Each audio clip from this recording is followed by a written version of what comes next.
Cutie Crafty. Hello and welcome back again to Creepy Cutie Crafty. Hi guys, how are you doing this week? Welcome back again to part 2 of my attempt to make an insect out of, well, fabric and wire and all these lovely bits on the table. So far I have made the 2 wings and I have made the 2 parts of the carapace, which actually isn't called a carapace, it's called something completely different, and now my memory's completely gone. I can't remember what the word is, but I'll put it up on the screen somewhere around here. So far I have made these 2 wings. They're not exactly the same, but let's face it, in nature things aren't always exactly the same either, and you can see they work quite well together like that. They look fairly delicate, but they are fairly strong. I've folded the fabric underneath the back here and I've covered it mostly with thread, so I think it works quite well. Now I'm going to start making the body. I still have to put sequins onto the shell here, but I'm going to do that after I've got the head done. So I'm going to get started on that in a bit. Okay, so I've got all sorts of interesting threads here and we'll get started. I was initially thinking of having the display it goes on being this size, but as you can see, if I get the wings and the shell, the carapace, to do that, the beetle's bum would have to be somewhere down around here and it would be a little bit too tight. So I wanted to give it a bit more room rather than squishing it in. And if I can get the carapace there, you can see that that'll be almost the entire thing used up. So I've got a bigger ring here. It gives me a little bit more space, but unfortunately it doesn't have the tie-up end. It is just flip out and flip in. So I'm gonna have to be careful about it pulling, and I'm gonna try and use some of my clips to hold the fabric tight. I was thinking of using some more of this tulle fabric to be the back, but it has a tendency to fray, and I'm going to go back to my old favorite, which is this lovely plain linen. I'm also going to do some decorations around the edge as well when I get to that point, but we'll see how we go. Just going to move those on the back and get started. See you in a bit. Okay, so we are back. Got this nice and tight here. Like I say, one of the things to be aware of with this, it's not as strong as the other one. It tends to bend and warp. It's got a fairly good grip, but it's not going to hold it tight, so I'm going to have to keep retightening it. Now then, the next thing I need to do is mark out vaguely where the insect is going to go. So I think it's going to be on a fairly straight axis. I've got my chalk pencil here again, but because it's chalk, it does tend to break, and if somebody borrows it, and by somebody I mean squinks, they have a tendency to slam it down. So it's going to be a miracle if this works. All that. So that's the centre line there, which I can't see. I'm going to have to resort to using biro, I'm afraid. So let's have a quick shifty at this. Just throw my wings at myself. Let's put the wings about there. So that means the end would be somewhere around here and the head somewhere around here. Okay. I'm going to put these on the side and make them nice and safe. First thing I'm going to do is the head. So I've got my body marked and the head will probably be coming out to around there, and the head is going to have to come out a little bit to make it a bit more 3D. So I've got some layers of felt. I'm not going to do like super thick layers, maybe going to do 2 or 3 layers of this just to give it a little bit of definition, and then I'm going to put the eyes on top and things like that. So we'll see how that goes. Once again, I'm making it up as I go along. Hopefully it'll work. If it does work, yay. If it doesn't work, I'll have learned something. So let's have a look. So the head is about that big, so I'm going to go from the end there to there, where it's not making any mark at all, because that's the way life is. Yeah.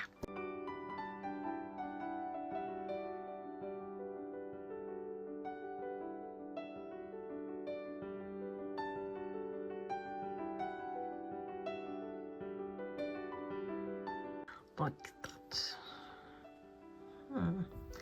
Okay, so let's move on to the next bit. Once again, I'm keeping all of these little pieces of scrap in a little pot just over here so that I can have it for future tasks.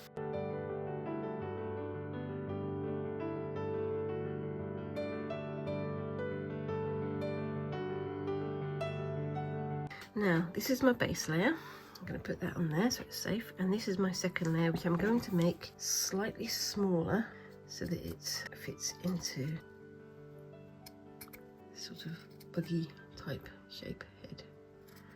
If they ever start making sense, I'm sure you guys will let me know. So that will be like that. So there we go. And then finally, once I've cleared all these scraps out of the way, I'm going to make a couple of little ridges to go on the top there.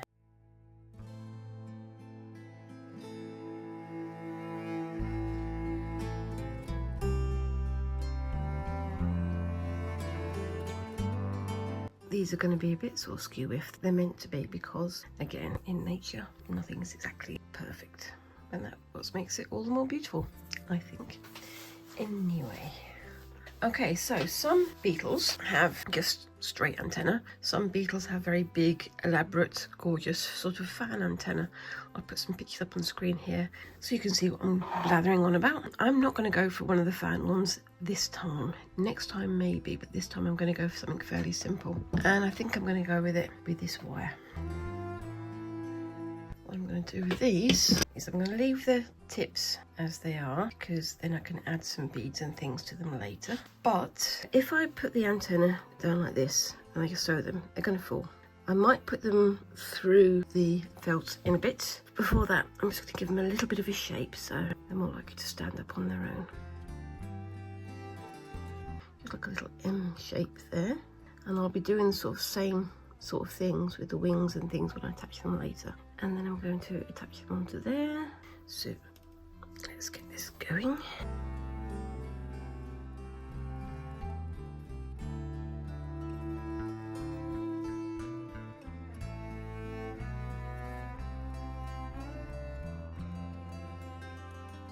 Okay, so that's in place.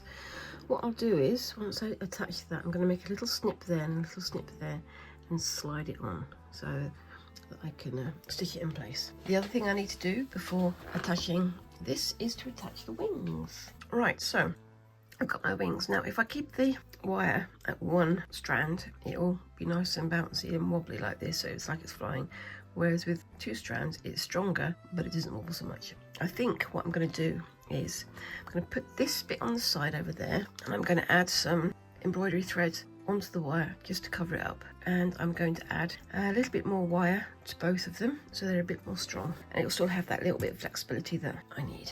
So putting this on the side for the moment. I'm going to add another couple of twists on this wire here because it's already got the wire there ready. It would help if I didn't have a cardigan on that had flappy sleeves, but unfortunately I do because it's nice and warm. The lovely cold weather we're having here in the UK. See, it's got two layers there and it's still quite nice and flappy, so that's quite a good effect. What I'm going to do is just bend back those little ends so I don't catch the fabric on them. And just crimp them closed.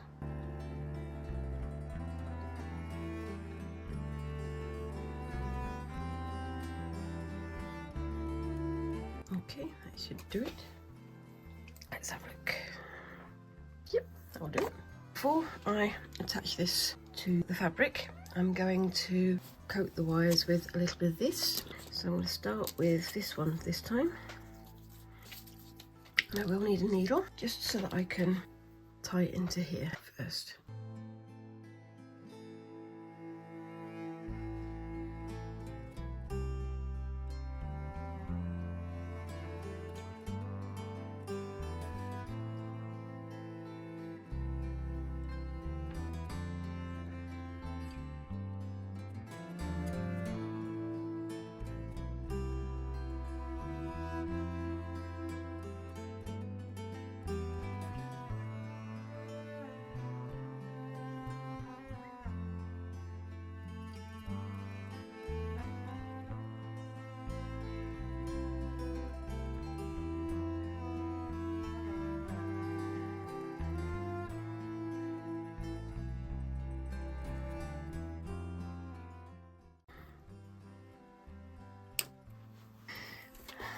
There we go. So, I see it's still got some movement there. Yeah, I think that'll do quite nicely. On to the next bit. So I'm just going to attach this onto here. with the same black thread that I used before, and then on to the next bits.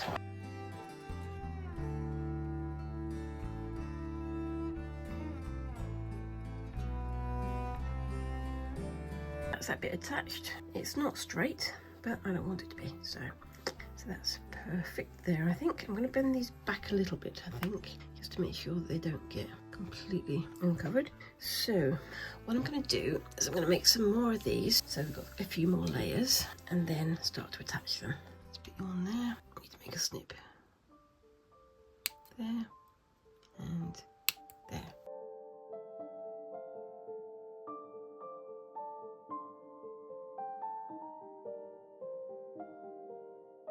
There we go. Move those down a bit. I will be shifting them later when I come to stitching the whole thing together. And then you go there, and you go there. I'm going to do a few stitches just to get it in place. What do you reckon so far? I think it's looking alright. It will compress when I stitch it down. I'm going to hide the thread between the layers here. Hide the knot rather. And like I say, I'm only going to do a few little placement stitches.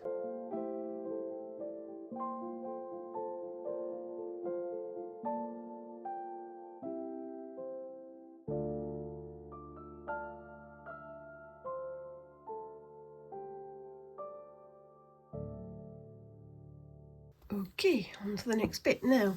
I got all this down and in place. It looks nice and firm and solid. What I'm going to do now is try to bulk it out with some embroidery thread. I'm going to use a mix of black, possibly a little bit of this red. I've also got some shiny green thread that I'm going to keep to a minimum, and I'm going to possibly use some darker green threads as well. And I'm going to save the eyes for the last because I've got something planned for those. I'm not quite sure how I'm going to do that though. We shall see. Let's start with black and see how we go from there. What I'm going to do is just try and fill it out a little bit.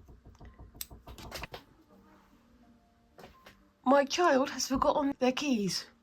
Should I let them in or not?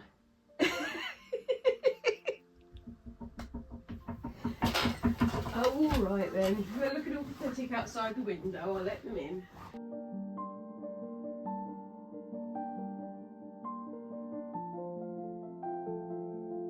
So with this one, all I'm doing is making sort of long textural stitches. And again, it's black on black, so enjoy. But it's just going to try and get the form of the bug's head. I looked at these layers of felt and they're almost like contour lines on a map. But obviously with that, you need to smooth it out in the real life. And that's what I'm trying to do here.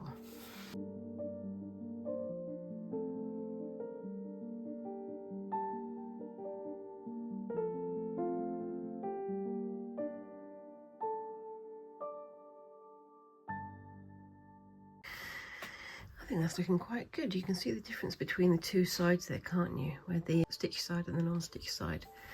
It's just sort of contouring the shapes that I've laid out earlier, but we'll see how we go with that one.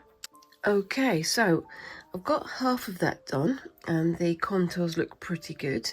I'm going to do the other half off screen and finish it for next week's video, and I'm going to be adding some more details in here and here as well, but I'll save that for next week. And off screen I have this and these. Now, got some thread here that's multicolored. It's not really a thread, it's more of a sort of polymer strip, but I'm going to use that to attach the sequins to the carapace. I'm going to attach these all over here, and I'm probably going to be finishing these off screen as well. I did have plans to do an awful lot more this week, but then I was knocked out for 2 days with a lovely big migraine, so yay. But like I say, I'm going to get on with this now.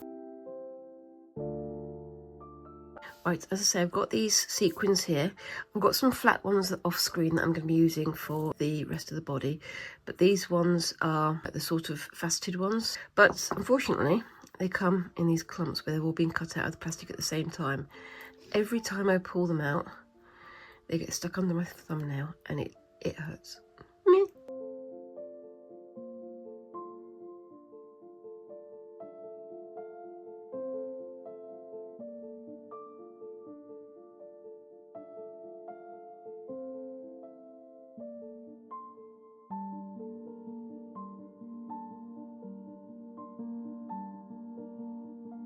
Okay, so that's the story so far for this week. Unfortunately, I'm not going to be able to get as much done as I wanted to, but I will do some more work on these off screen. Really like the way that the threading here has created a nice smooth surface. I'm going to be adding the eyes and some other bits and pieces on there next week. And I'm also very pleased with how the sequins here look. Now, what I've done with these sequins, like I say, they're sort of cupped, but I've put the dome on the outside to make this almost like a smooth surface. They are plain black, as you can see just there. There's no iridescence on there at all. So using this multicolored thread that I'm just throwing at myself, using this multicolored thread has created a sort of iridescence there that you can just catch with the light. And I'm going to try and finish this in the next few days before I do the filming for next week, and hopefully that'll all look really good. I hope you've enjoyed the story so far. I will get this edited, get it posted up, and you can let me know what you think of the story so far. And if, of course, you want to find out what's going to happen in the next instalment, make sure you hit that subscribe button and ding that little notification bell. That way you won't lose me on the internet. Thank you very much for watching, and I hope to see you in the next video. Thanks again, and bye-bye.